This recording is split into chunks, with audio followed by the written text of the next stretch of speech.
Hello, my name is Raymond Hughes, and I'm an interviewer for the Veterans History Project of Washington, D.C., National Archives, and the Cincinnati-Hamilton County Public Library located at 9th and Vine Streets in Cincinnati, Ohio. And today's interview is being conducted at the Aviation Museum of Kentucky, located in Lexington, Kentucky, adjacent to the Lexington Airport. And today we have the privilege and honor of interviewing Air Force veteran Phillip Jackson Baugh, Jr. And Captain Baugh, would be proper to address you as Jack. Is that all right with you? That's my name. All right, sir. Yes, sir. If you would, Jack, when were you born and where were you born? I was born in 1932 in Charlotte, North Carolina at the Presbyterian Hospital. I see. And what year were you born? I mean month and day, I'm sorry. February 20, February 20. 1932. And your parents' names? My father's name was Phillip Jackson Baugh, and he was senior, and my mother was Frances Jones. I see. And were they natives of North Carolina? No, my father was a native of Pleasanton, Kansas. My mother was a native of Charlotte, North Carolina. Kind of an interesting story there. There's still a lot of Baughs in western Kentucky. The story is they came into this country through Charleston, South Carolina in the 1700s and migrated to Virginia, and later came to Kentucky, and where some are still in western Kentucky. It was a place called Baugh Station. It's B-A-U-G-H, and it still exists.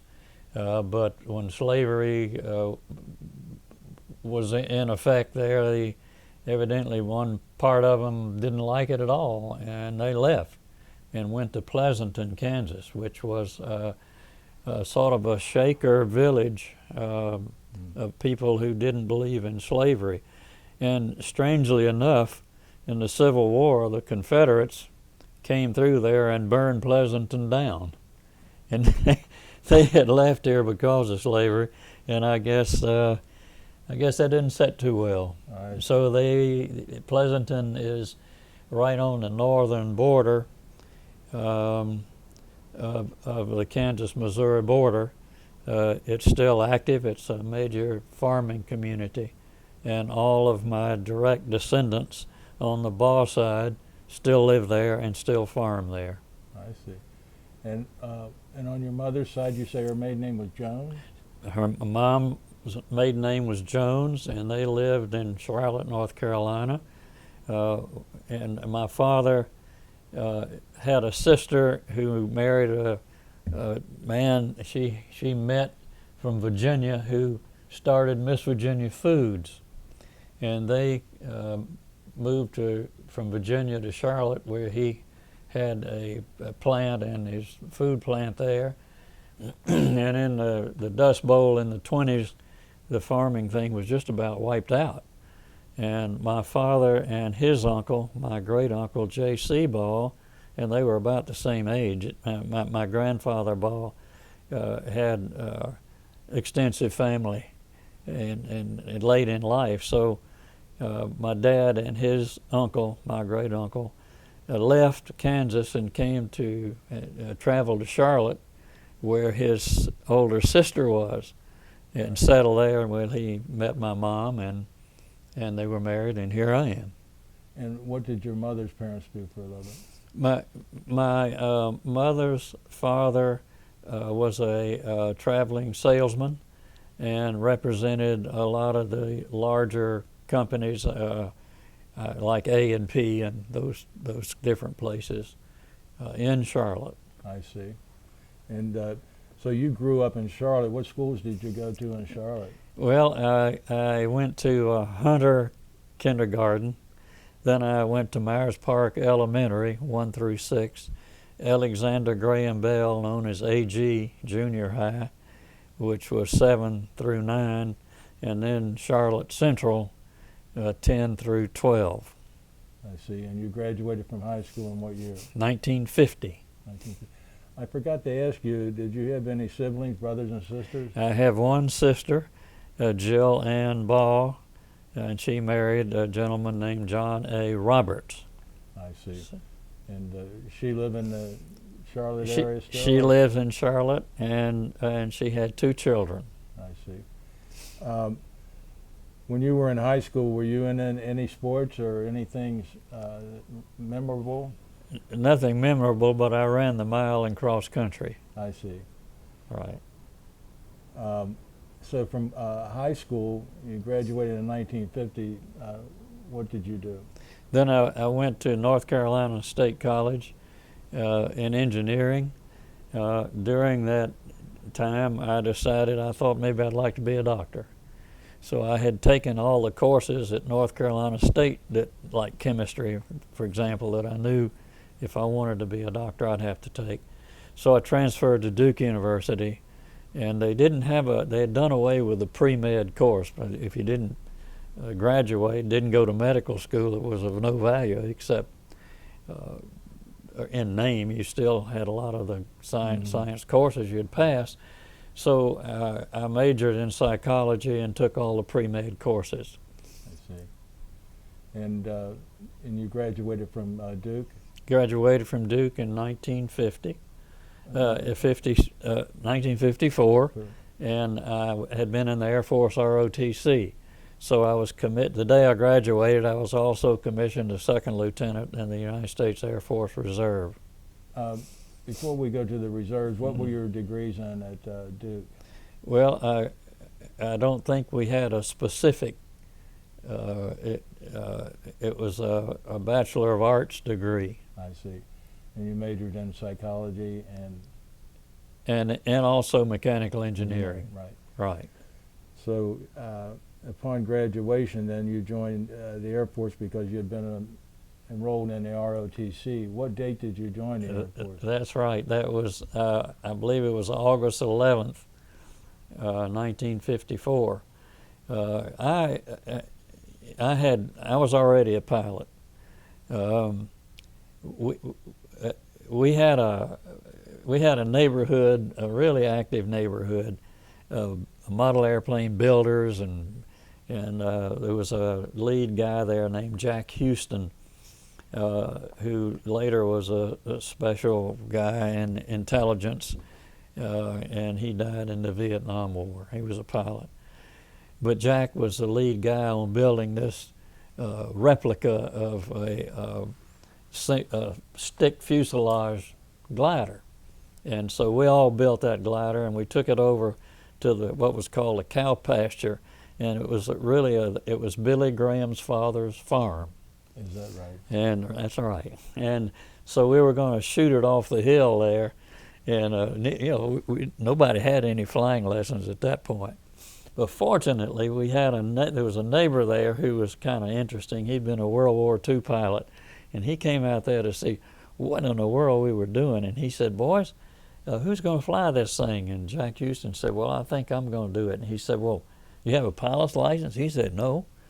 And he said, "Well, how are you going to do this?" Well, we had all these inner tubes tied together, and we were going to shoot it off that hill in Billy Graham's father's cow pasture. And he'd given us the right, the permission to do that.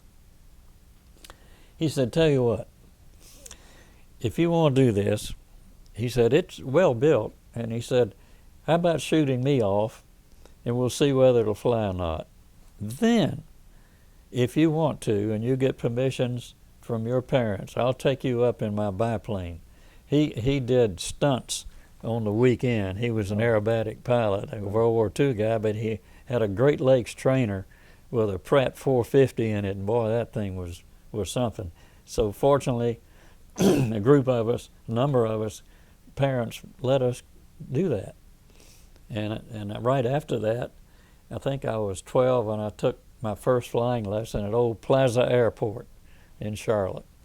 And when I was 16, I soloed. And then I went ahead and got my private pilot's license I see. and commercial and instrument rating. Uh-huh. So I had a lot of time, close to 1,000 hours, when I went into the Air Force Pilot Training Command. Where did you get stationed at first? Did you have Well, a regular, normal, basic training? Oh yeah, we all started off in San Antonio, At, and started Lackland Air Force Lackland, Base, Yeah. and then I went to Graham Air Force Base in Marianna, Florida, Okay. and I had a really great. I was in a squadron that was wonderful. A Colonel Purvis was just a magnificent guy. He was still he had been a World War II guy, and he was still now this is 1956, and he was still flying T-33s and I'm not sure what else out of Tyndall Air Force Base in Panama City, Florida. And I had been real quiet about my flying. I didn't know anybody even knew. They told me to just don't say anything about it, so I didn't. And I was assigned at a table there with a gentleman named Clifford C. Calloway. He was a wild man. I'll tell you about him later. He's an interesting fellow. But anyway, Colonel Purvis said, okay, what we do, we go out to these small airfields to shoot landing. We started off in a J-3 Cub. I don't know how many hours I had in one of those, a lot. And so Colonel Purvis said, okay, we all load up in the buses, said, Baugh, I want to see you. I said, yes, sir. Oh, well, what did I do wrong? And he said, I want you to fly me over to the aux field in the Cub. And I said, uh-oh. So we went out. I said, which one are we going in? And he pointed to one to me. So I went out and did the pre-flight. I had my little card, and I went all around and did the pre-flight and everything. He said, get in the front seat. Yes, sir. So we flew out there and landed, and evidently I did okay. And then I was assigned to Cliff Calloway. He had been an F-84 pilot in Korea. And he was a wild man. We got to be real good friends later on, and he became an Eastern airline pilot. So he'd come into Charlotte, and we'd go out, all those things. He was just a neat fellow. And so I graduated from that pilot training, primary pilot training, and I apologize if I shouldn't say it, but I was proud of it. I was first in my class, and I got a plaque and all that sort of thing, which I still have about that. And I wanted to go to multi-engine school. I wanted to fly B-47s. Colonel Purvis said, you're not going to multi-engine school, Paul. You're a fighter pilot, and that's where you're going, to Webb Air Force Base. I said, oh, yes, sir. He said, later on, if you can work it out somehow, you can go to B-47s, but I'm not going to be a part of sending anybody to fly those things. He said, you're a fighter pilot. So I went to Webb Air Force Base, and we started. Where was that at? That was at the Big Spring, Texas. Okay. And I love Texas, and I love Texan. All the Texas people I ever met were wonderful. A lot of the Baughs ended up they went to Pleasanton, and some of them went on to Texas. So I had some Baughs out there. I looked them up, and all that sort of thing, But my experience in pilot training was very good. I enjoyed it. We had flown the PA-18, the Piper Cub, and the AT-6. We were still flying that old bird in 1954, 55, 56 in training. It was a wonderful airplane. It was we had one. My father bought one, the surplus. It was an SNJ Navy version, but it was the same airplane as the T-6. So I had quite a bit of time in the T-6, and when I got in there, and Cliff Calloway had been, as I said, an 84 pilot. He put me through the ringer. They found out, they knew all my records, and boy, I tell you, he was tough on me on that T6, but he was good, and like I said, I was graduated first in my class in that primary, and then we went to Big Spring, and we started in the T-28, North American T-28. The Air Force version was underpowered. It was a heavy airplane. It had a 750 in it, and that wasn't enough power. The Navy C versions, they were great. They had a big engine in them. But the Air Force, and that's another story. I did end up owning one later. So I graduated from Webb Air Force Base, Texas, and I had not signed up. They came along then and said you can sign up for, I've forgotten how many years, longer. An extra two. I don't remember what it was. But anyway, I didn't do that. So they sent me to Aircraft Maintenance Officer School, AMOC. And I got there, and they had T-28s and T-33s and C-45s. Well, the second day I was there, and there's a lot more to this story than meets the eye. A captain came in and said, "Baugh, I want to see you." I said, "Yes, sir." He said, I know you're going to be interested in getting your 4 hours flying time so you can get your flight pay." I said, "Well, yes, I am." He said, "All right, meet me on the flight line." And I said, "Yes, sir." Didn't give me any books or anything. And he said, we're gonna fly the C-45. Well, I had a lot of time in the Twin Beach. And I said, fine. So I started walking around. He said, "What are you doing?" I said, "Well, I'm doing the pre-flight." He said, "Well, you don't have a book." I said, "Well, I know how to pre-flight a C-45. He laughed. He said, "Yeah, I know you do." So we got in. Put me in the left seat, and we went through everything, and I flew the C-45. Are you a pilot? No. Well, the C-45 or the Twin Beach has a real peculiar situation. You do not land at 3-point. You wheel land it. Okay. And one hang-up that people have is when you land it, wheel landing, and go forward, it's hard without training to go forward with the control column to make sure you stay, until your airspeed bleeds off, and then it drops down. So, of course, I had all that time. He said, "Yeah, you've got a lot of time in it." "Yes, sir, thank you, I do." And so then I was just getting kind of settled in there, and my wife and I had 2 children, and we lived in a trailer, a house trailer that we had bought, and we lived in it at Webb, Texas, and knock on my door, and the gentleman he had a farm, and he had set this place up for guys like me in training command there, and he said, "There's a telephone call for you." I said, "Damn, it's at 4:30 in the morning." So I said, "I apologize." He said, No, that's not a problem, don't worry." So I went in there, and it was a friend of mine said, "Jack, your father just died." Good Lord, he's 52 years old. So in summer camp at Moody Air Force Base, the colonel commander of that was Commander John O. Hall, because I'd never met him then. But Captain David Stevens had been my good friend at Duke in the Air Force ROTC. I had a Ryan Navion at school, and we'd go flying. Captain Stevens and I would go flying in it, and then he'd take me down and fly in the C-45 down at Pope Air Force Base when he was getting his 4 hours in. Right. And he was an interesting fellow, a young guy. And he had been a 19-year-old second lieutenant, and at 20 he was commander of a DC-4.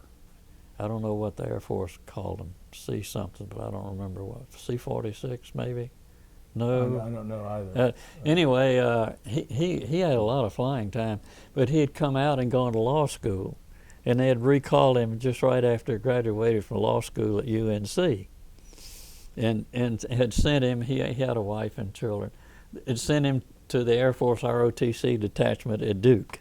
Okay. So we were friends, and we were flying around the country and all that sort of thing.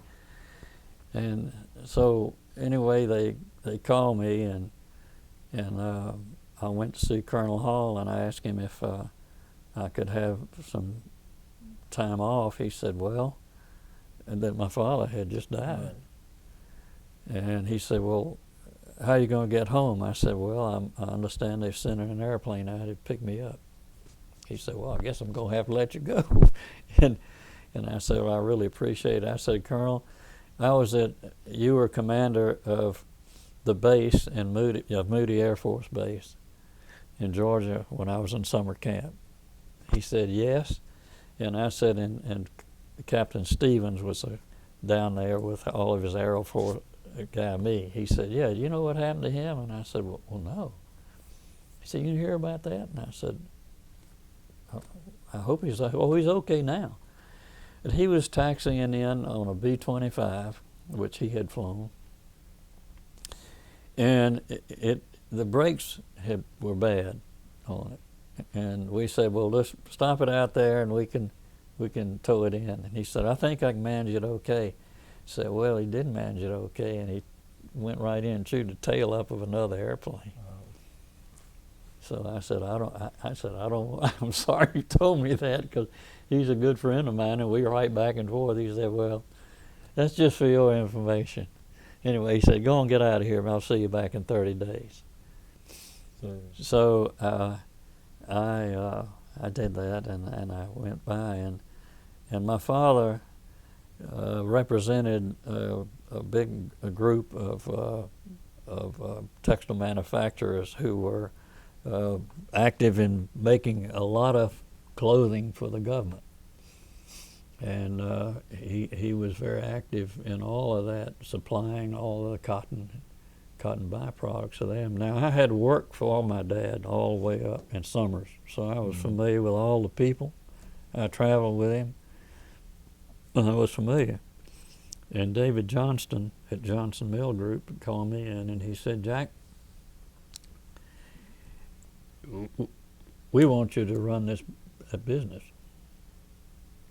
We want you to take this business over. And I said, well, that's very kind of you. I mean, I'm shocked that you feel I can do that. Can you do it? I said, yeah, I can do it. He said, all right, we'll put things on and moving. And I said, what is that? He said, just be cool. So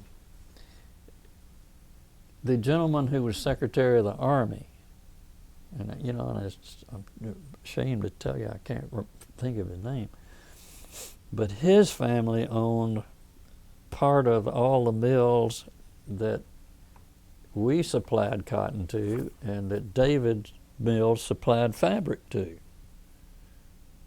And so I said, well, Mr. Johnson, he said, you call me David from now on. It was just Jack and David. He was a young guy, but he was running that whole Johnson Mills group. I said, yes, sir, I will. He said, don't say sir to me. I said, all right. He said, come back in here in the morning. I said, yes, sir. Don't say sir to me. I said, okay. So he said, you're going to be released from the Air Force. What had happened, I later found out, the Secretary of the Army, David Johnston had talked to Donald Jonas,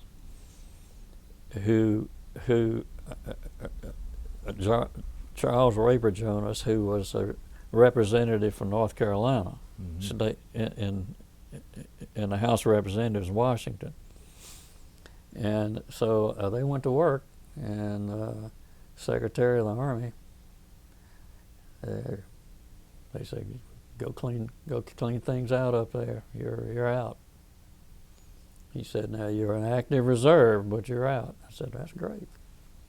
So that's my history. When was that? What was the date on that? That would have been in the fall of, gosh, is it 56 or 7? I'm not sure. So You were in the service roughly 2 years at that point, and you were relieved from active duty, but you went into the reserves. Correct. Okay. And what happened then? Then I was at home running all that business, all those businesses. And what was the name of the company that you were running specifically then? It was PJ Baugh Industries Incorporated. I see. And how long did you do that, Jack? Well, let's see. I guess till I sold this included cotton mills, where we made the yarns. A lot of the yarn we made went into we made the shrouds for parachutes. Okay. And I sold that to Fieldcrest Mills. I guess that would have been in about 1972, I guess. Oh, I see. Now, did you ever go back into the Air Force and serve in any capacity? Not to speak of. Did you ever fly overseas anywhere, Indochina, anywhere like that? Not for the United States Air Force. Did you fly overseas? Oh, okay. So did you ever go back on active duty in the United States Air Force? I never did go back on active duty for the United States Air Force. Right. Okay. And I take it you don't want to discuss that part? What about flying a glider? Can you share that with us? Well, I had a friend out in Texas, and named Dick Johnson. And Dick, I had met him through gliding and soaring. And Dick was a world champion soaring pilot. And he had a good friend named Leonard Niemi, N-I-E-M-I. Len's was his family was from Finland. And Len was an aeronautical engineer. And of course Dick was too. And he's another story. He'd flown China Clippers before and all during the war. And then he was a world champion soaring pilot. But Leonard Niemi had designed this Sisu, S-I-S-U, sailplane, which was just outstanding for its day. It was all metal except for the leading edges and the nose and tail cone, which were fiberglass. And it was way far above anything in its stage in the early 60s, and won a number of world championships and all that sort of thing. And there's one hanging downstairs. Yes. And so Leonard needed some help, and I got interested in it and agreed to help him. And we moved his Arlington aircraft from Arlington, Texas to what had been old Donaldson Air Force Base in Greenville, South Carolina. And we set it up as Arlington Aircraft there, and I was a major shareholder of it. And it saved Leonard. He was building these Sisus and selling them for $10,000. But when I really got into it and all, I found out it was costing him about $19,000 to build them.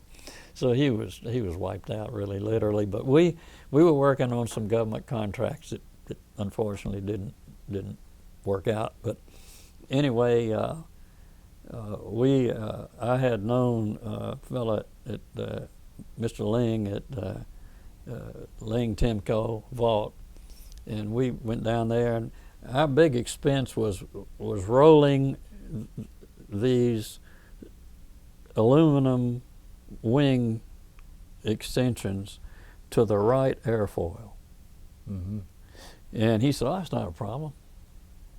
And we said, well, how much would it cost to do that? He said, how much is your sailplane? I said, it's Lynn sold him for 10 and it's cost him 20 and I'm bailing him out. He said, okay.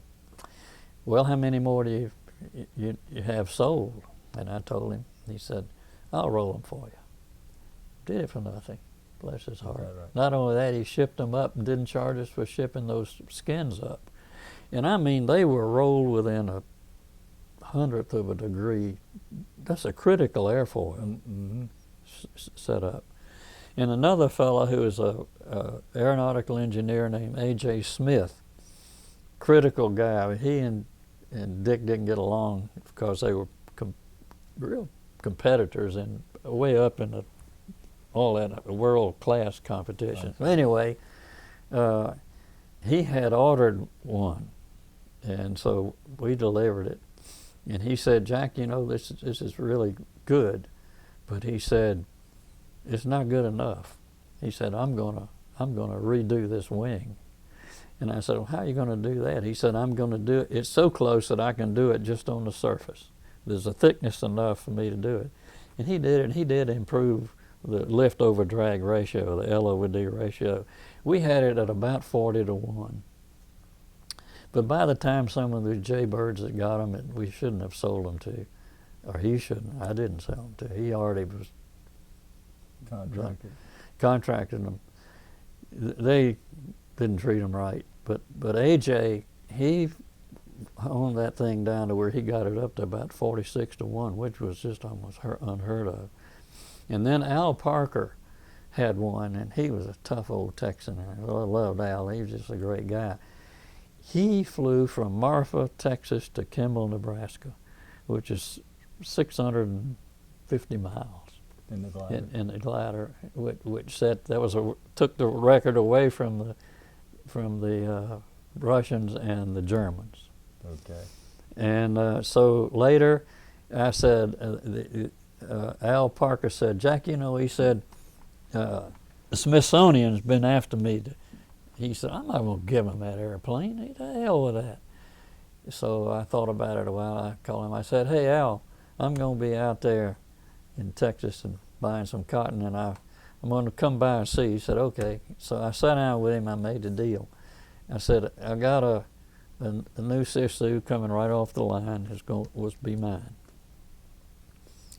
And I'll trade it to you for yours, and I'll give yours to the museum. And there's a picture of it hanging. I brought it so you see it. And he said, all right. He said, why you want to do that? I said, because this airplane, fiberglass is coming out now. You're going to be looking at 80-1 one of these days. Oh, I said, yeah, you are. And by George, we are. So anyway, we made the trade, and I gave it to the Smithsonian. It's hanging up there right now. The glider hanging down here, is that one that you've flown also? Yeah. So I had sold one to Red Wright. He was a character, a Texas boy out in West Texas. And Red and I were really good friends. And so Red had sold his, he got sick when he later died. And he had sold his to a very wealthy Texan from Dallas, and I apologize for letting that name get away from me. But I heard that this fellow was never flying it. And I went to see him, and we got to be friends. And he later gave quite a bit of money to the National Soaring Museum. Anyway, I bought that airplane that we had built, sold to Red Wright. He got sick. He sold it to this gentleman, and his name just slips me at the moment. And what he was worried about was somebody later would crash it, and the lawyers would get it and come down through and go after everybody who ever owned it. Yeah. And I said, it'll never fly again. And so it's hanging up down there. Oh, okay. And I had given it to the National Soaring Museum in Elmira, New York. And then when we got all this going, and A.J. Smith was dying, and he said, I'm going to give my sailplane to the National Soaring Museum. It has more significance than yours. I said, you're right, it does. This one hadn't done anything. So then I sat down with the National Soaring Museum, of which I was president at that time. Sat down with him and said, would you accept this trade of AJ's for mine and mine coming down here?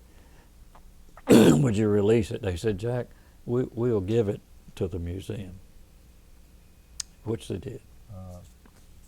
What a treasure.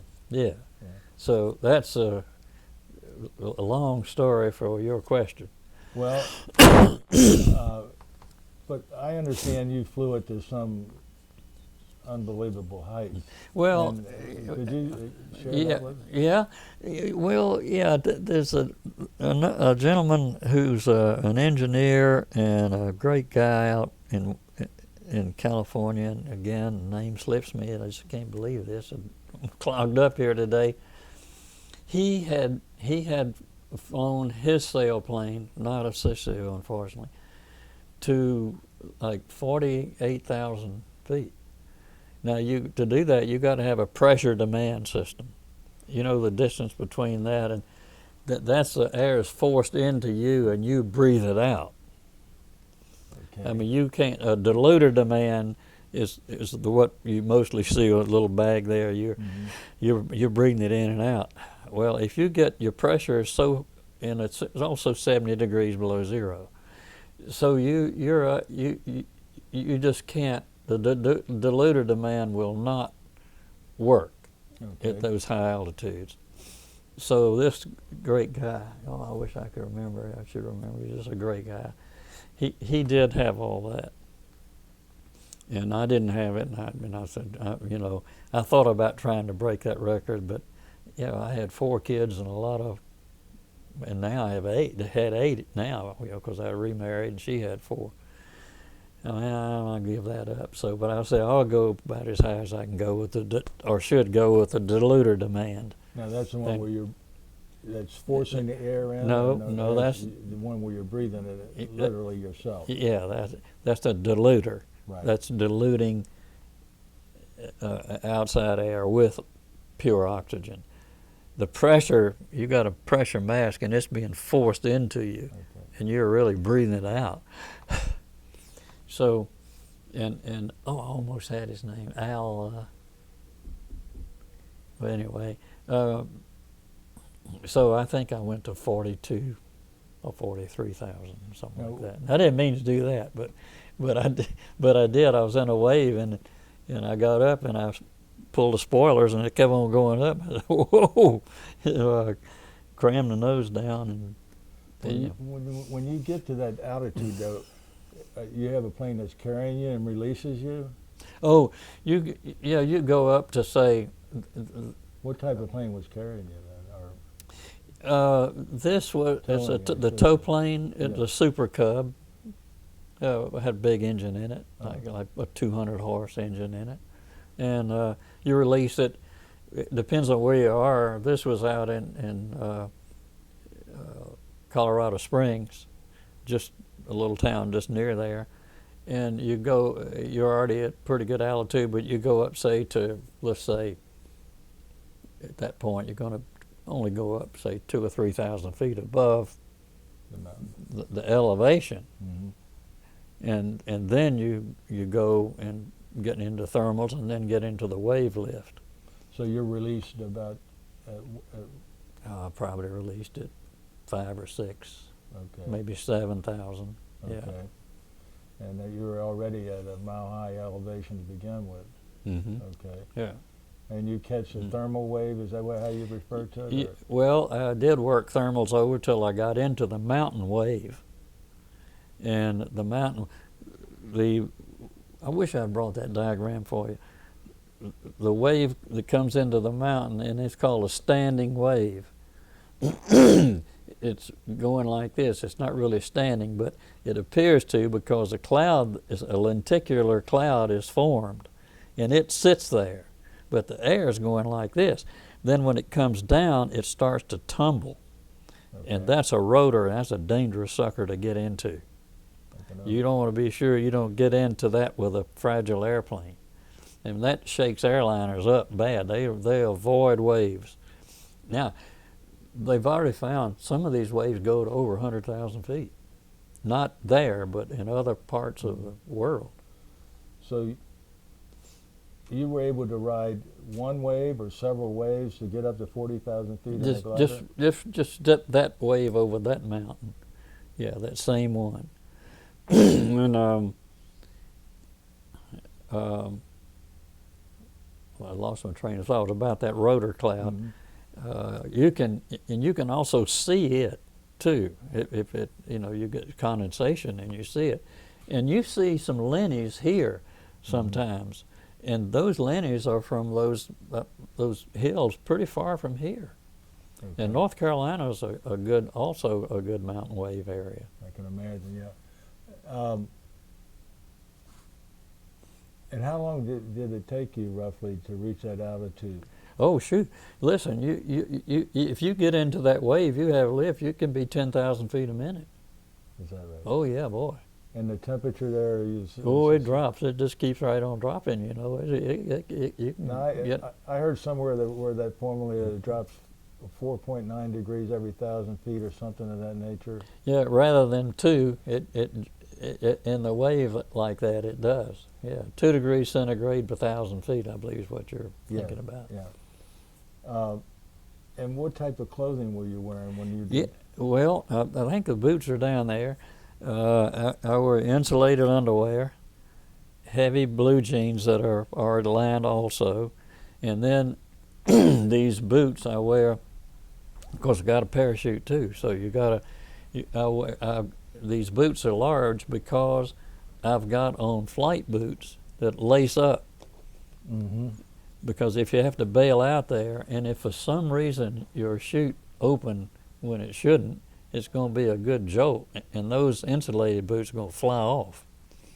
So you wear everything really laced up and all, and then pull those big heavy boots, they're that thick, on also.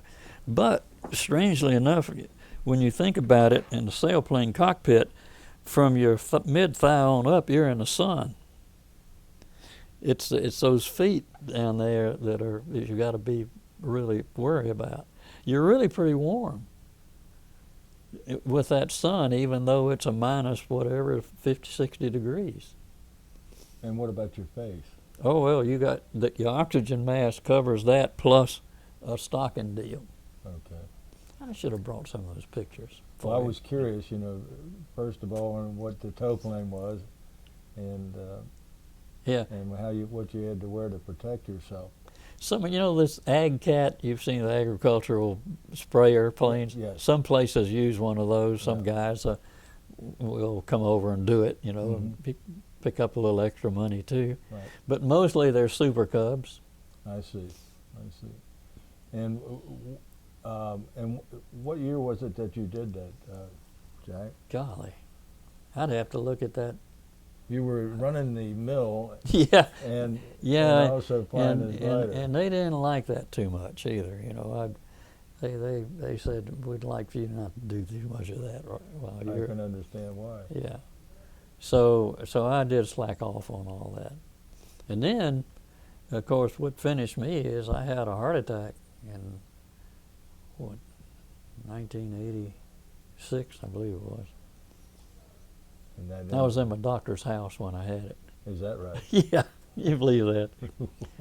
Well, I was chairman of the board of Duke University, and I was up there for a meeting, and then I had some surgery done. I had about 20 inches of my intestine taken out, and I was recuperating from that. And Dr. Bill Anlian, who was head of the Duke Medical Center, said, "You just come. I want you to just come recuperate in my house after you get out of the hospital." So I did, and I woke up and I had a dull pain, and my jaw. I felt kind of. I said, "Oh, this is not good." So I went down, and Bill Anlian was down there on his rowing machine, just going. I said, "Bill, I think I'm having a heart attack." Now this was just 2 weeks after having all this abdominal Right. surgery. Good gosh, he like, no, don't lie, sit up. So he immediately called the ambulance, and he lived right on Duke campus.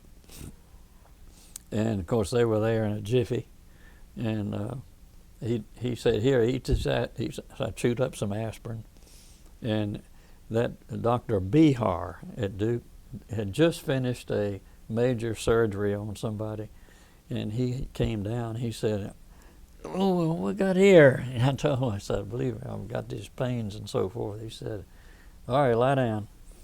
And he said, "What have you eaten?" I said, 3 aspirin. He said, "That's good." So he stuck this thing in my thigh right here, and they ran this dye up, and he said, "You want to see this?" I said, "Sure."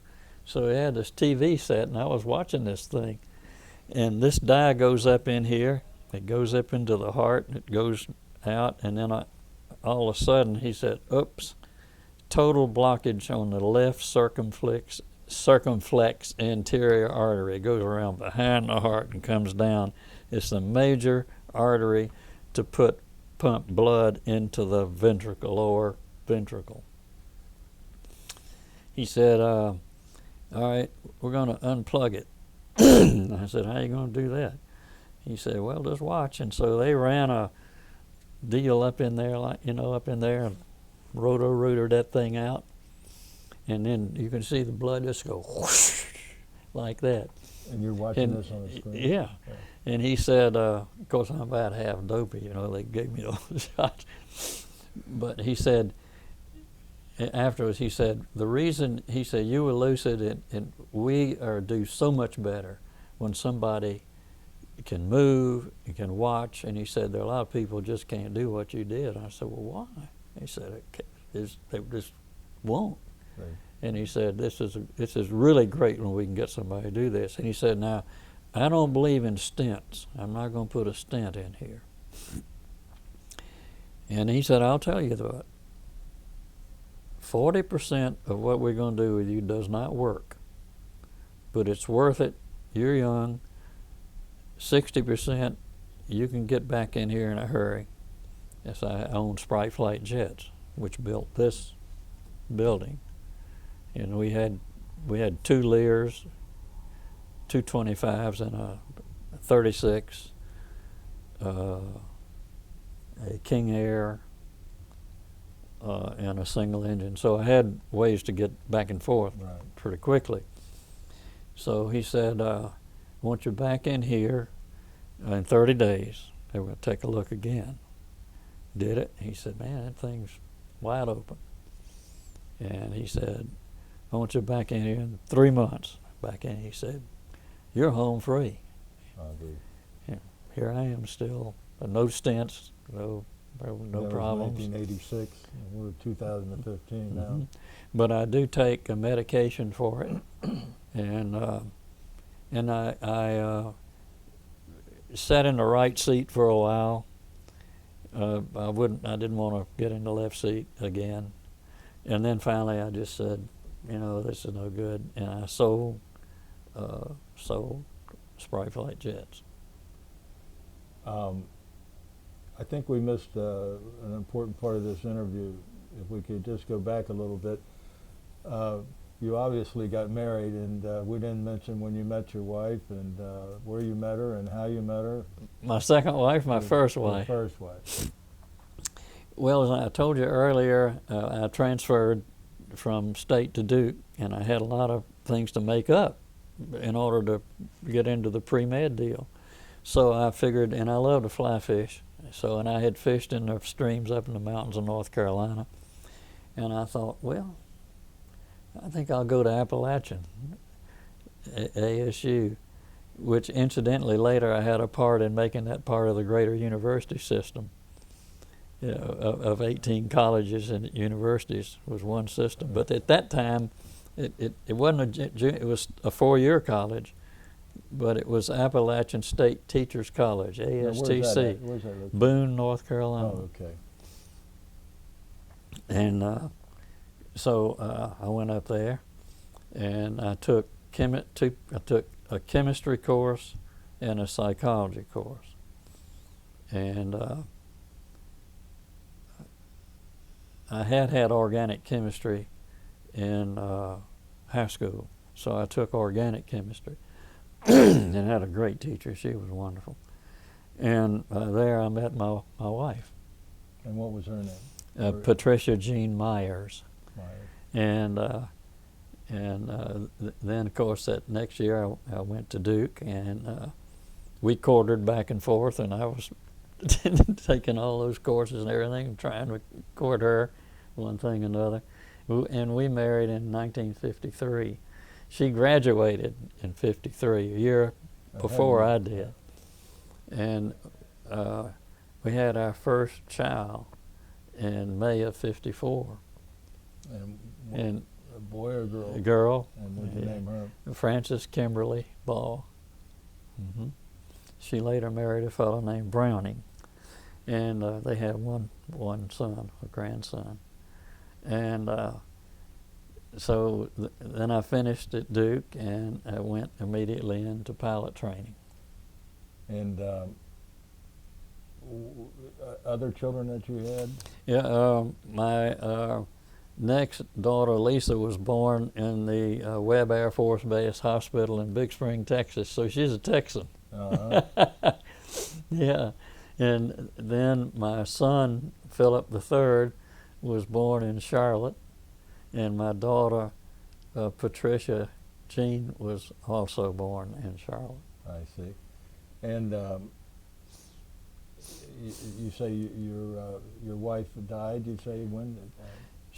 She died in 1984. She was 52, same age as my father was.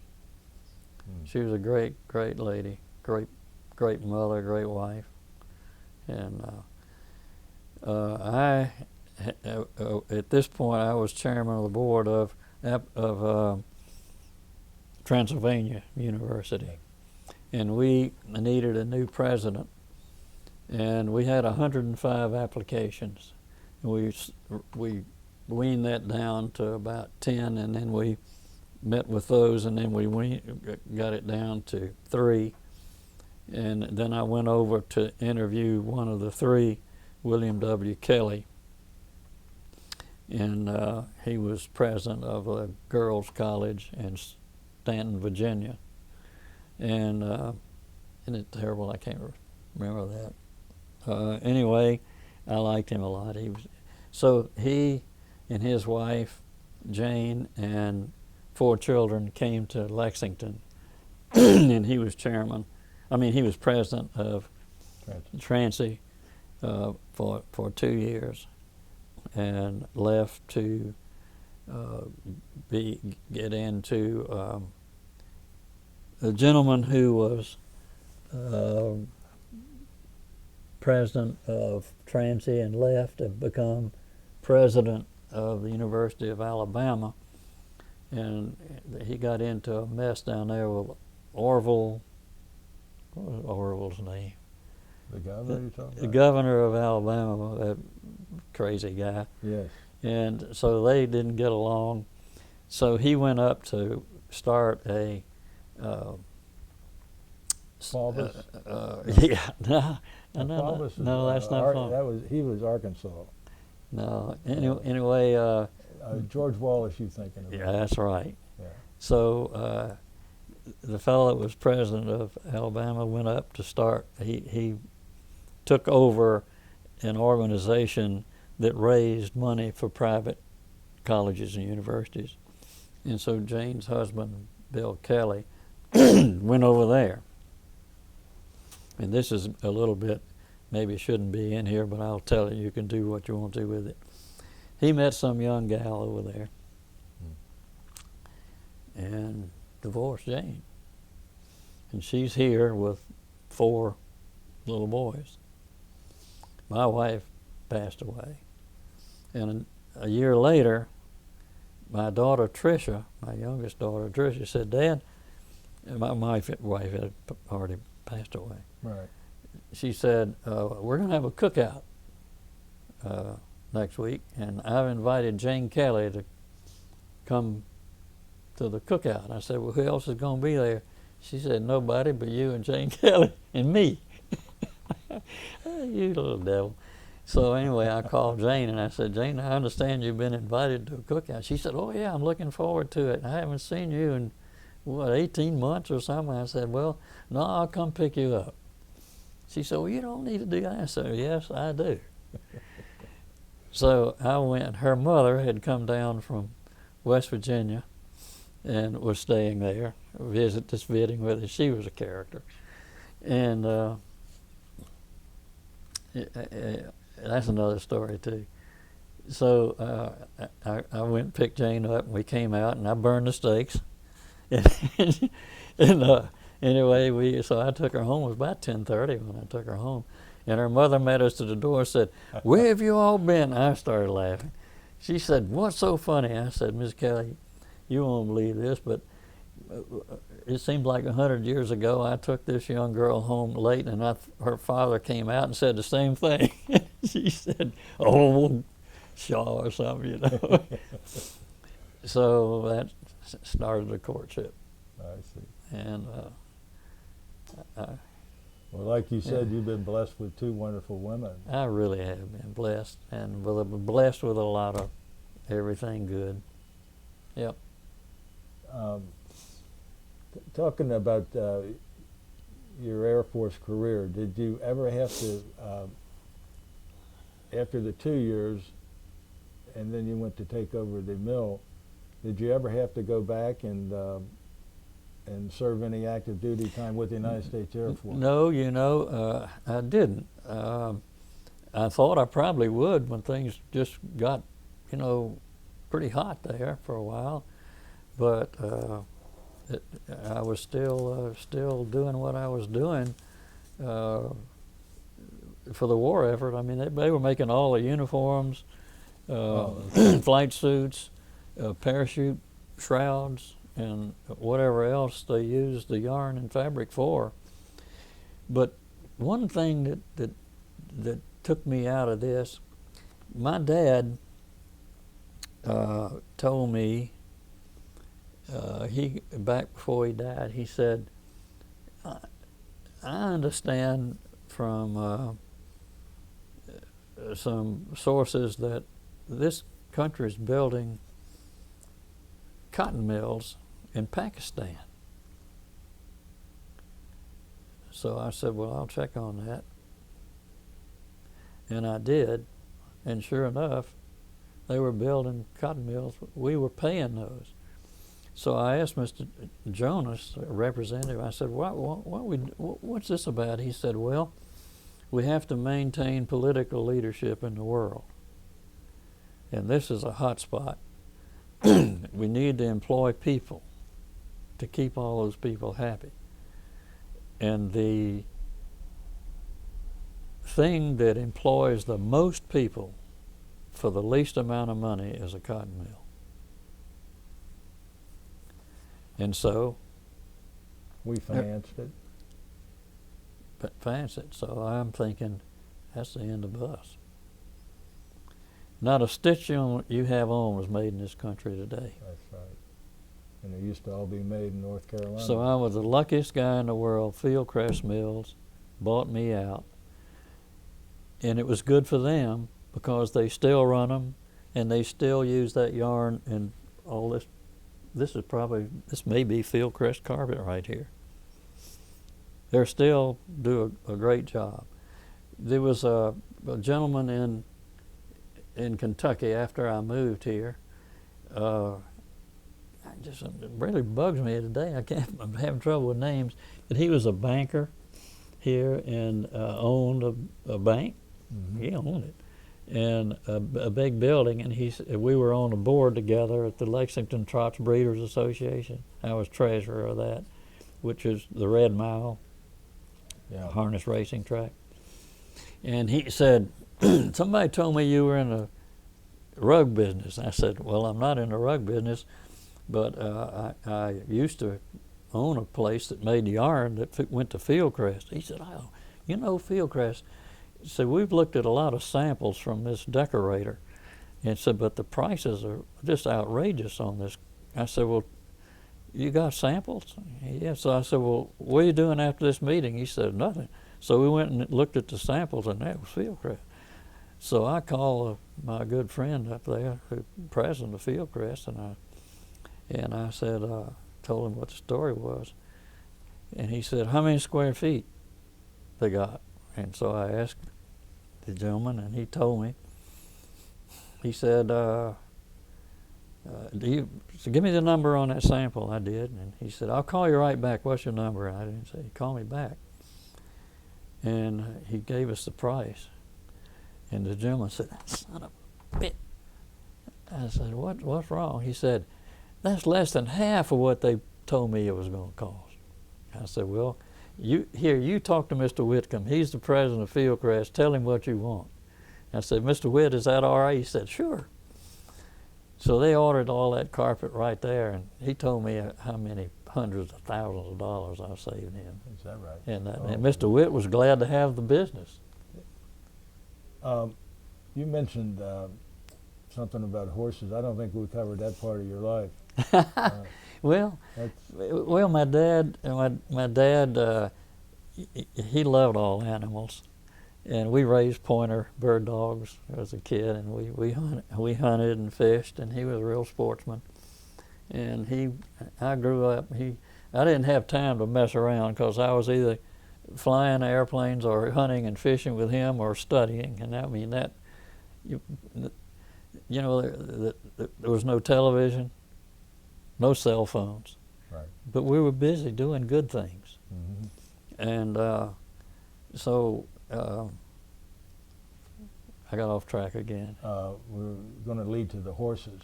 And so my dad, he grew up on a farm. He loved horses, and Dave Johnston, who was just a wonderful gentleman at Johnson Mills Group, who really, I've already talked about him. Right. His father had bred a horse named Bill Gallen, who won the Hamiltonian. That's the big trotting race. That's the Kentucky Derby of trotting races. Okay. Bill Gallen? Bill Gallen, and that was the name of one of his good friends and clients in the cotton and the yarn business. They made all this yarn we were talking about earlier. And so David got my dad real interested in all the harness business, and so Dad had some horses training in Pinehurst. And so I kind of grew up in that deal, you know. And the beauty of that is you can have a double seat cart and you can train, and that's how I got to know Mr. Whitcomb real well at Fieldcrest. He loved horses, and he came down to look at our mill where we were making the yarn for his rugs. And he said, man, I'd like to ride on one. I said, well, come on, we'll go. And so we got to be good. And he'd come out here to the farm. He loved to go to the Red Mile. And so that helped me in business and in what we were doing too. But we had that farm in Charlotte, and then Jim Camp was quite a guy. He owned S.A. Camp Farms in Bakersfield, California. And he and his father were in this trotting horse business big. And they had a trainer named Joe O'Brien, he was a top guy and a top trainer. And their training track was in Shafter, California, just still in the San Joaquin Valley, just north of Bakersfield. And we'd go over there. But I got to know Jim because I bought cotton from him, and my dad had. And I got to know Joe because he was their chief trainer, and they won a lot of things. And as I got to know Jim Camp pretty well, we'd go out there and all. And his mother's name was Nellie, and Nellie and I got along great. She was from Gaffney, South Carolina. She said, boy, I'm glad to hear a Southern accent again. I hadn't heard that in 40 years out here. And so we were buddies. And Jim Camp was a real character. He'd been a pilot in World War II, and he had a Grumman Gulfstream prop that was before the pure jets. Mm-hmm. He had that prop jet, and he'd fly it over here and all, you know. And so I told him it was about 1963, and I said, Jim, you know, we were up here to the races. By the way, they're going on right now and there's not one word in this crazy newspaper about the Grand Circuit at the Red Mile. Not a line. Huh. And we used to be on the front page. That's right. So anyway, Jim, I said, Jim, I've been looking at a farm up here. He said, what for? I said, well, I might move my little breeding operation up here. And I've been over at Whitehall, at White something Stud. Whitehall was Dave Johnson's name. It's all. Anyway, looking at that farm, he said, don't do anything. I said, what? He said, you trust me? I said, sure. He said, I promise you'll hear from me in a month. Don't buy that section up there. It included the house that was there and about 90 acres. He said, trust me. I said, okay. So I got to work early every morning. We got the mail came in about 8 o'clock, so I got in there and I was just opening the mail. Phone rang. Hello, Jim Camp here. What are you doing? I said, well, I just got to the office about 20 minutes ago and I'm getting ready to read the mail. He said, you didn't get my letter yet? And I said, well, wait just a minute here. And I looked through and sure enough, it was a thick letter. He said, open it up. I'm going to say, where are you? He said, I'm in Bakersfield. I said, it's 5 o'clock. He said, yeah, I know, I couldn't sleep. And he was about this big around, and he was a character. So I opened all this thing up, and it said, Dear Jack, here's a list of all the horses in Almahurst Farm which I'm going to sell to you. I said, Jim, I said, this makes me just almost laugh and makes me cry at the same time. I said, first of all, I'm sorry you're going to do this. Secondly, it ain't going to be to me. There's no way I could afford to do that, and we can get you a whole lot more money if you'll have a liquidation. He said, my daddy would turn over in his grave if I did that. And I said, well, I'll help you, and it'll take us a little time, but I'll help you to dispense with it. He said, bullshit. I'll be over there. He said, I'll come pick you up Friday. I said, how are you going to do that? He said, well, you know I've got a Gulfstream, don't you? I said, yeah. He said, I'll pick you up in the Gulfstream. He did. He had rooms reserved in the old Campbell house. So I had called Francis McKenzie, who was a manager of Walnut Hall Stud. That's the part was going to be sold. And I said, Francis, I need to talk with you. He said, I said, are you in a private place? He said, yeah. And I said, is Walnut Hall, they're going to liquidate? He said, yep. I said, what are you going to do? He said, I don't know. I said, okay, here's the story. Camp's got all these horses. He says he's going to sell it all, and he's going to sell it all to me. I don't think I can possibly do that, but if I could, would you be interested in coming with me? He said, I'd be delighted to come with you. I don't know where I'm going to go. And he was a #1 manager. So anyway, I called Camp back and I told him, I said, I've talked to Francis McKenzie. He said, oh, that crook. I said, he's not a crook. He's the best damn harness racing man in the business. And he said, okay, what's he going to do? I said, he's going to evaluate what you got so we can figure out how to get you the most money for it.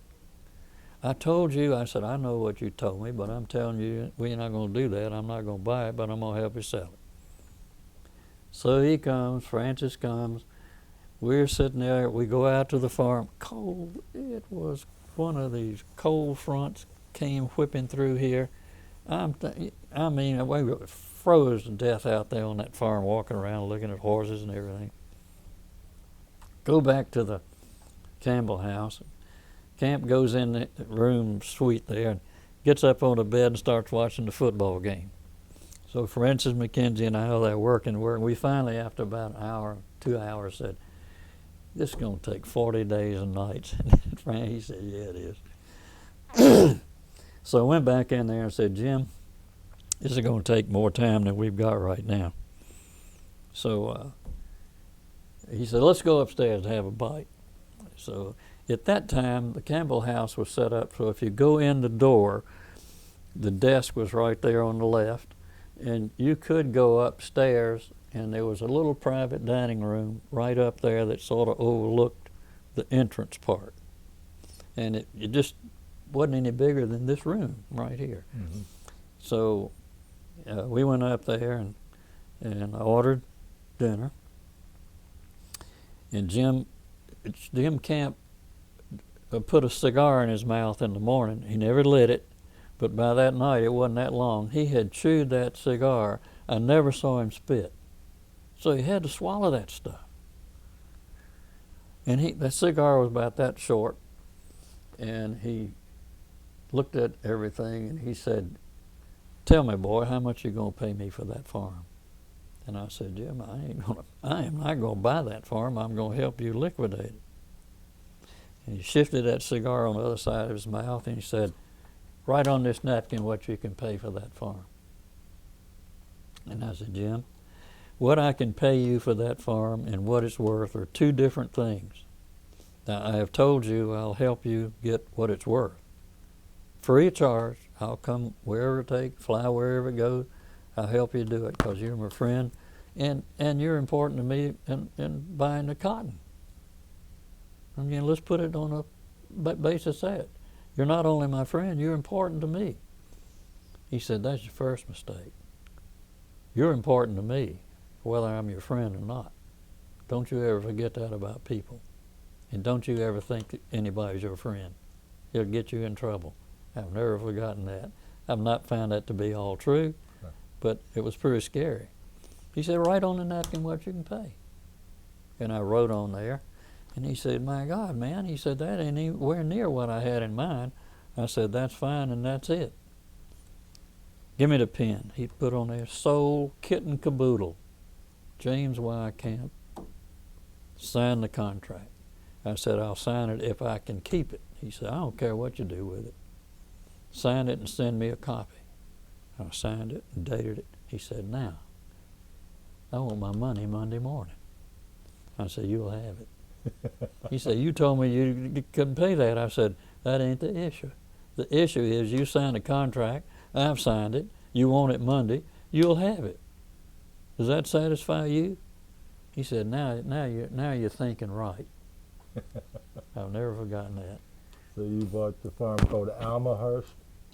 It was called S.A. Camp's Almahurst Farm. It was always Almahurst, but I didn't like that. He put that on his stationery. So anyway, I bought it and we liquidated and we came out pretty good. And I went to see Mr. Henry Knight's widow, and I said, "Miss Knight, I said, I bought this farm," and I said, I would like to ask you your permission to keep it named Almahurst Farm." It was named for her, Alma. She said, "You didn't need to come here to do that." And I said, "Well," she said, "I wasn't going to sue you." She said, "Isn't that a shame about the world?"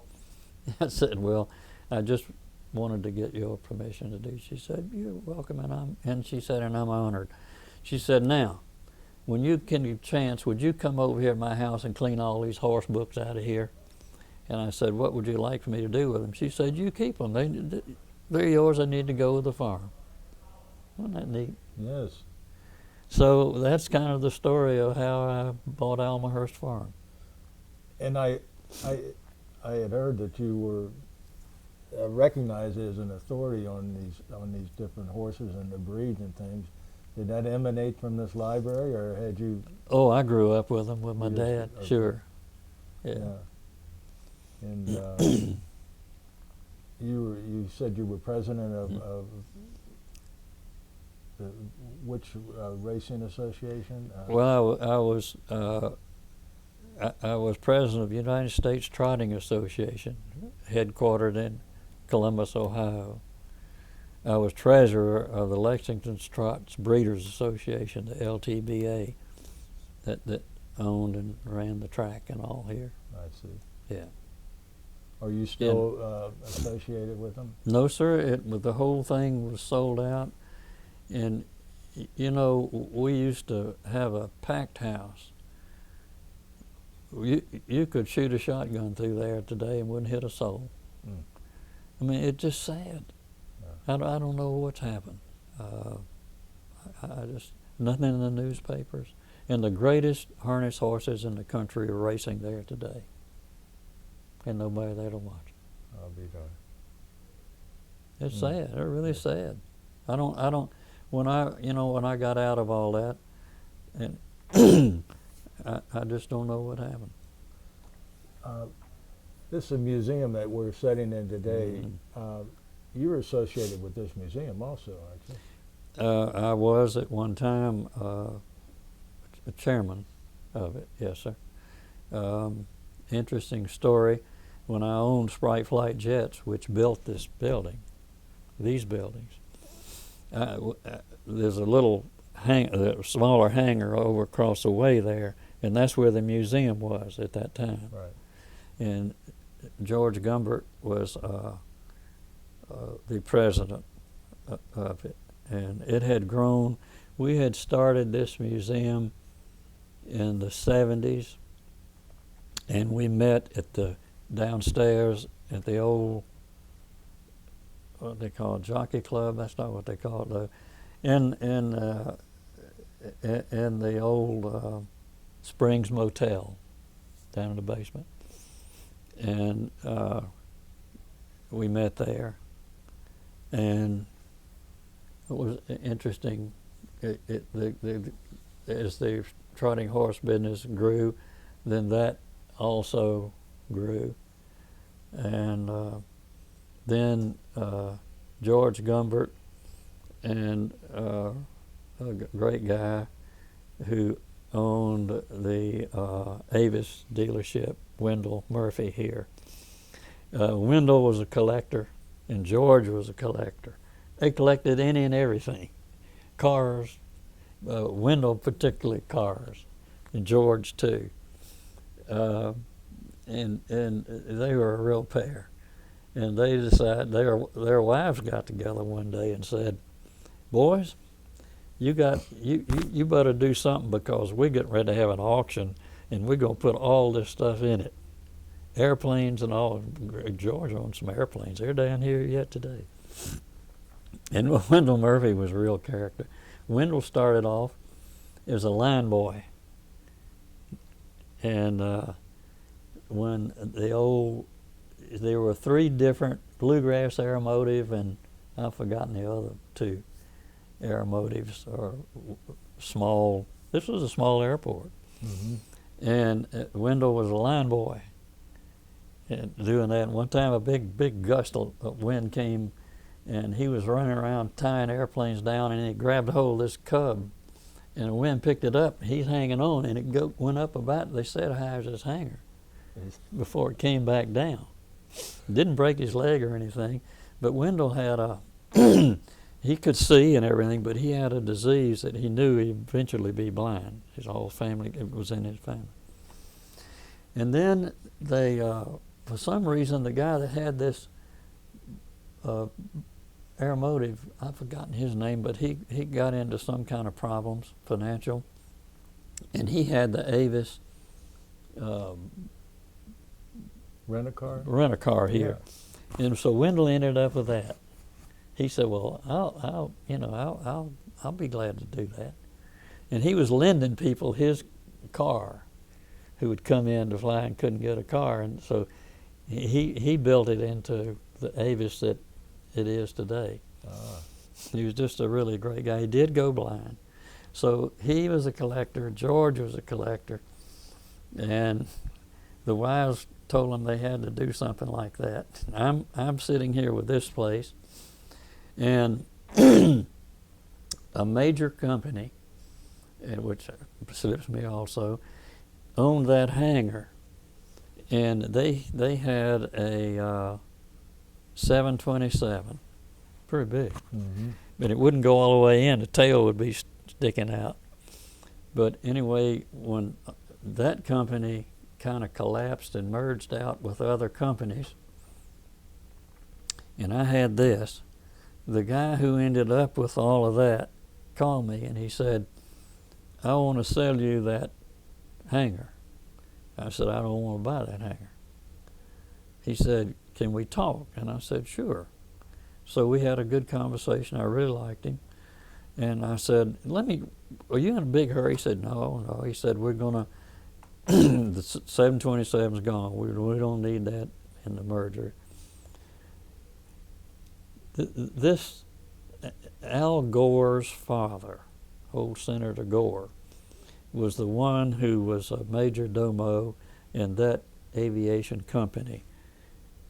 And he had done whatever favors a senator can do who's built a lot of power. But when it was merged out, that kind of negated his power. And he was getting older and ever had health problems. And so that company merged with another company.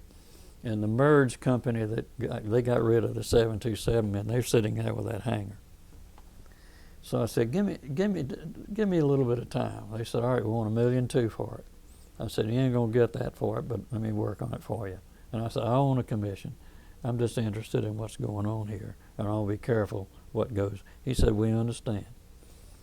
So I got together with George and Wendell, and I said, fellas, so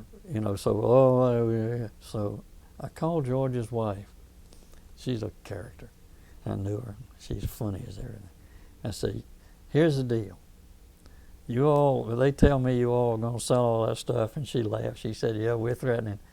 And I said, here's the deal. We can get this hangar, and we can make a deal for it. And you and Betty can get all that stuff put in that hangar. She said, hallelujah, we'll work on it. So then I got those two guys together, and I said, look, we can get this hangar. They said, yeah, we know what you've already done to us. I said, no. No, look, this is all in good joke. He said, well, we knew that. They want $1.2 million. We can work this thing out, and I believe you can get it for $700. He said, how are you going to do that? I said, I've already talked to my attorneys, and they said this company's big enough, and we can probably get them to gift you.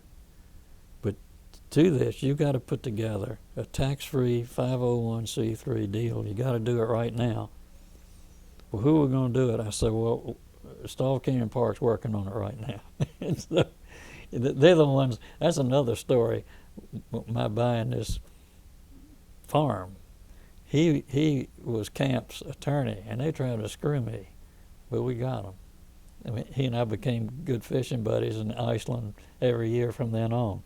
That's the attorney, Gail Money.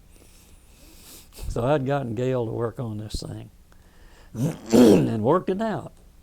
So we formed with the 501c3, this was, and the museum.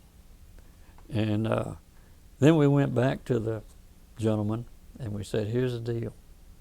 We'll give you $750. You make a donation of $500. It's all lined up. Our attorneys at Stahl Canyon Park, they're a big operators. And they were tied in with a big Washington attorney. And the guy, I can't remember his name, but he used to go fishing with Gail and me in Iceland. And so they worked it all out. And this guy said, I don't think it'll work, but let me take it to the board. And he called back and said, yeah, we got a deal. Where's our money? I said, we'll get the money. So George and Wendell went down and a little bank down in, the Cumberland Gap is a tunnel that comes through there. Yes. And there's a town right there. And this guy was rebuilding a P-38, which he totally rebuilt. It was beautiful. And he was chairman of that bank, and we got him to lend us that money. And George borrowed, I think George and his wife borrowed $350, and Wendell and George signed the note for $350 down there. And George is the hero of this whole museum. George Gumbert's a hero. He's the one that got the financing that he and his wife signed that damn note. And I hope you'll get him, and I hope he's having some problems. Right. like I'm occasionally having some, as you can tell, for coming up with these names.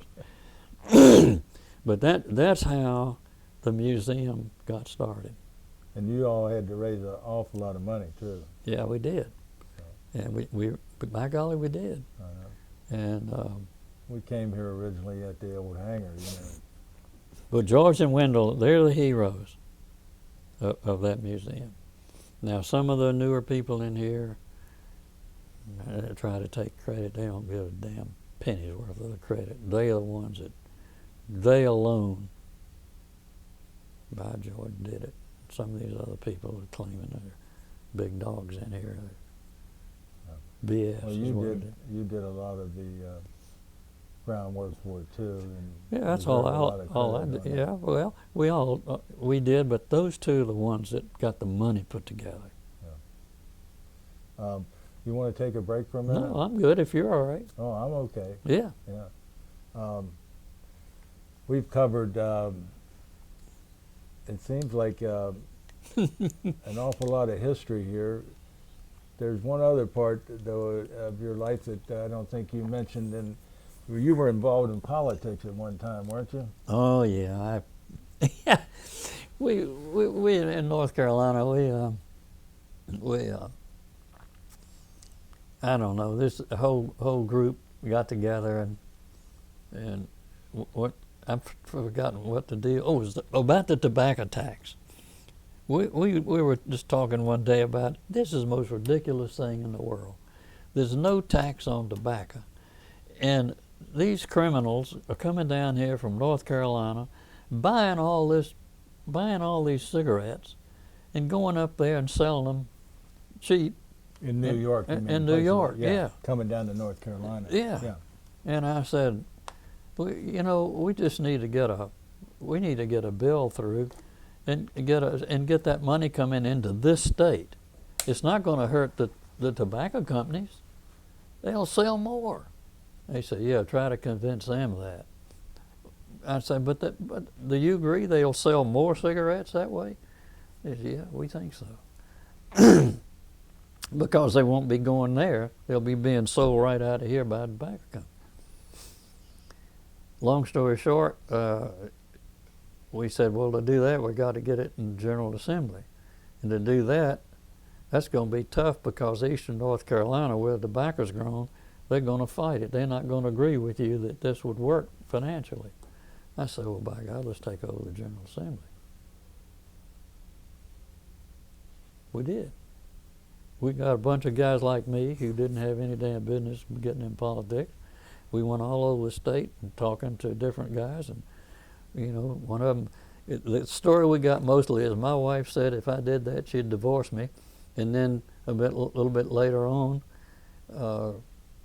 they'd come back and say, we've been talking about it, and she said, all right, if it's only for 2 years. Then we got it and took over the House. So you became a representative of what county?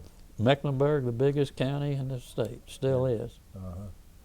And you were able to get what? Tobacco tax. We didn't get it through the first session, but boy, we got it through the second. We learned a lot at first session. You had to get an awful lot of men elected. We did. I'll be darned. Yeah, we did that. Not only that, we redistricted the state. Little gerrymandering. You're damn right. We got rid of it. Was gerrymandered. We got rid of all that silly crap. Okay. Yeah, we took all those huge counties in the east. That's how they got it. We set it up so it had to do with population. Okay.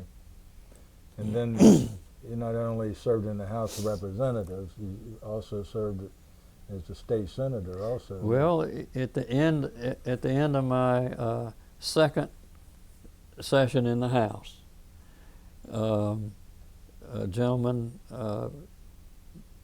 Charlie, came to me, I can't remember his last name right now, and said, Jack, I'm going to leave the Senate, and my friend Bob Scott, who was governor, is going to appoint me to be a commissioner of whatever it was. and he and I want you to take my seat in the Senate. I said, good night. Okay, I will, if we can get it approved. He said it doesn't have to be approved. The governor can do it. So he said, I'm going to resign. He's going to appoint you the same day.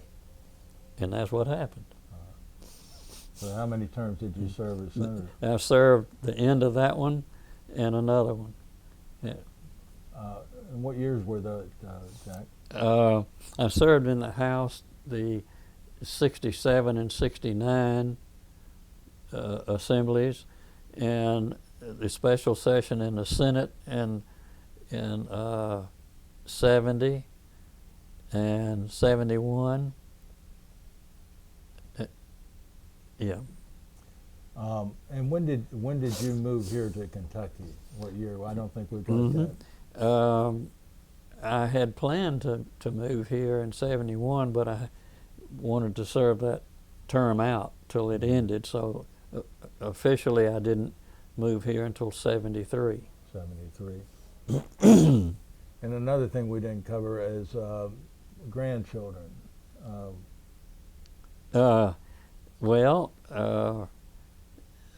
my first wife, Patty, our children, Kim had a son named Christian. My daughter Lisa has 3 boys, Stephen and Christopher and Phillip. And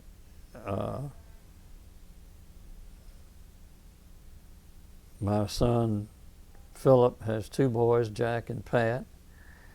And my daughter Tricia never married. Okay.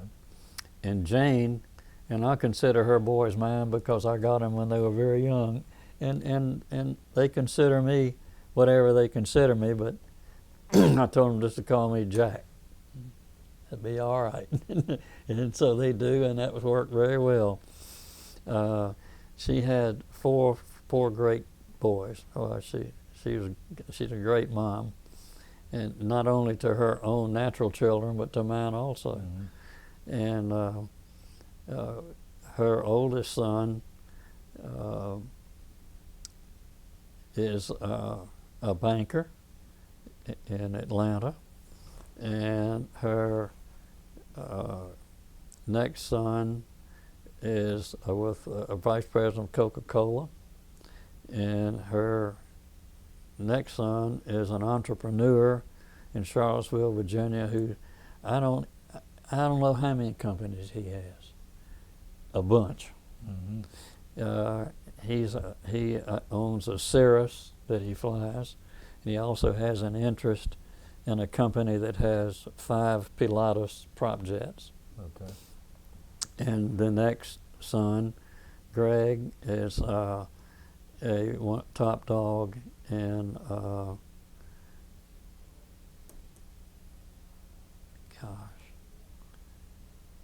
there are 2 major companies that advise other companies. I'm at a loss. Could you hand me those books Sure. right there?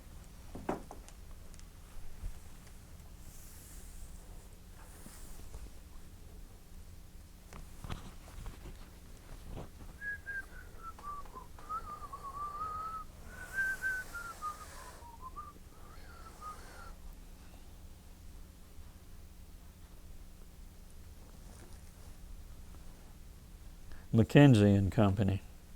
Greg Kelly is a VP and executive director of McKinsey and Company. And Blair Kelly he's the entrepreneur. Bill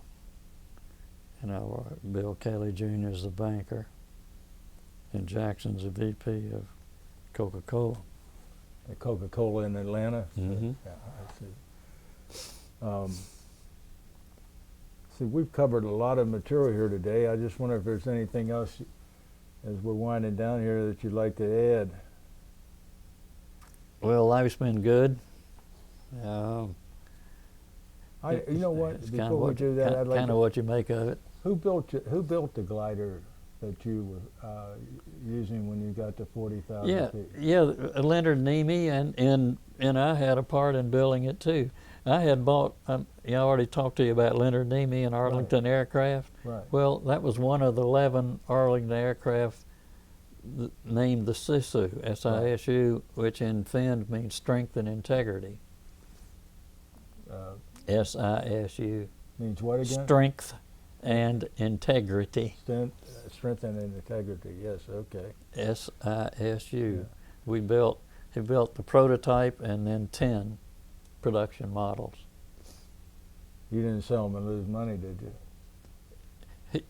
He lost 10,000 on the first ones, and I guess I lost about 9 on the rest because Jimmy Ling rolled those wings for us, and that cut down the losses. Oh, okay.